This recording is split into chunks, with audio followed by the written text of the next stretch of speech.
What's up guys, it's Elran here. In this video we are going to go through how you can use what you already know to find good investment ideas in the stock market. If you don't know where to start looking for new investment ideas, this video is definitely for you. I was personally able to find good investment ideas over the years following this very simple method. I remember how hard it was for me at the beginning to find new investment ideas and to know where to start looking. That's why I decided to make this video, and hopefully it will help you too. The concept that I'm going to talk about today is coming from one of the best stock pickers out there, Peter Lynch. Most of you probably already know who he is, but for the sake of those of you who don't, Peter Lynch ran the Magellan Fund at Fidelity Investments between 1977 and 1990. He averaged an annual return of 29.2%, which is more than double of the S&P 500 for those years, which makes his fund the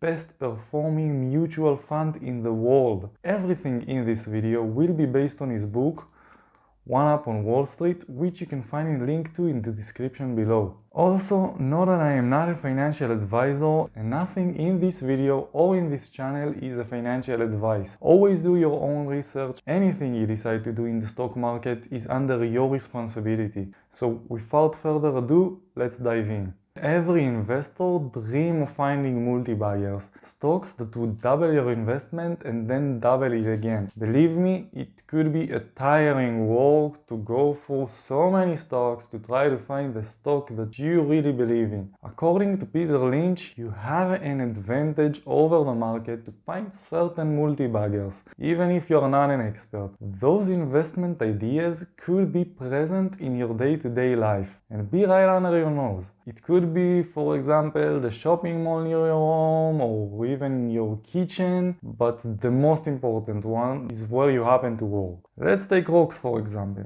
If you invested in Crocs 5 years ago, you would have made more than 10 times your money.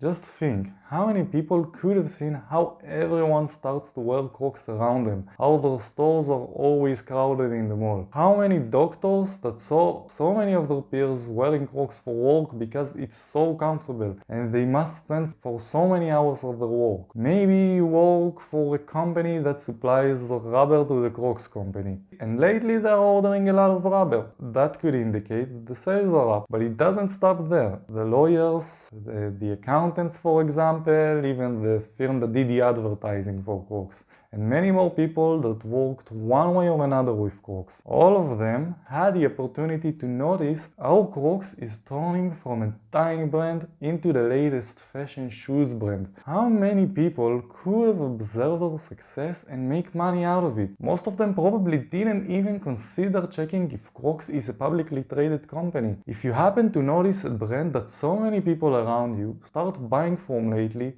it could be a great indicator it's time to look at the stock. Just think about how many opportunities were right in front of your eyes, yet you completely ignore them. How many of us could have told Netflix is going to control most of the streaming market back in 2012? And the stock skyrocketed since then. Peter Lynch says that he himself could go on for 10 pages in his book just to list all the multi-baggers he has missed this way. Even if you will start to look around you more and be more aware of those companies, you'll probably still miss some of those multi-baggers around you.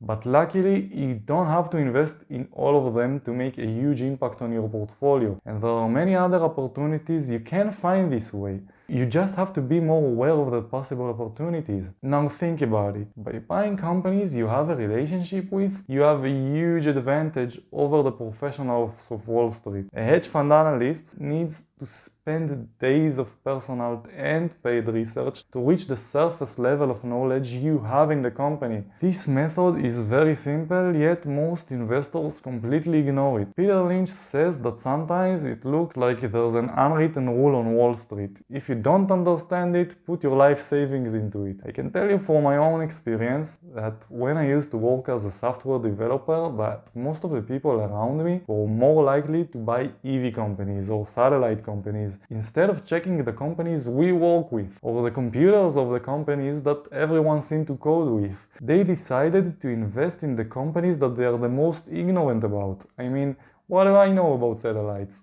You can't be knowledgeable about everything. Okay, it doesn't mean that I'll never invest in such a company. I'm not saying that. Things can change and I can learn the subject thoroughly.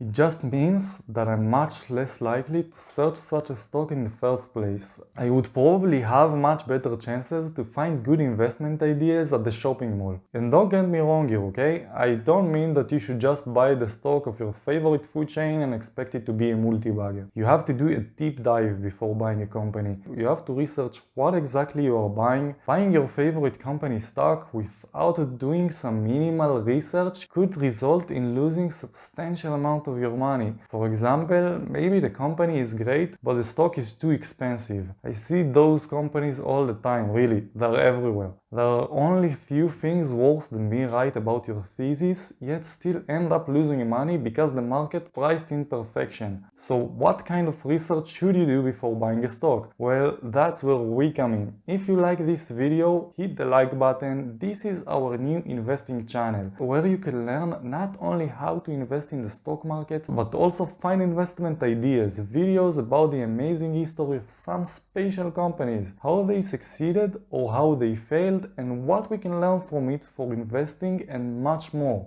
If any of this sounds like something you would love to hear more of, it would mean the world to us if you decided to join our journey and subscribe to our YouTube channel.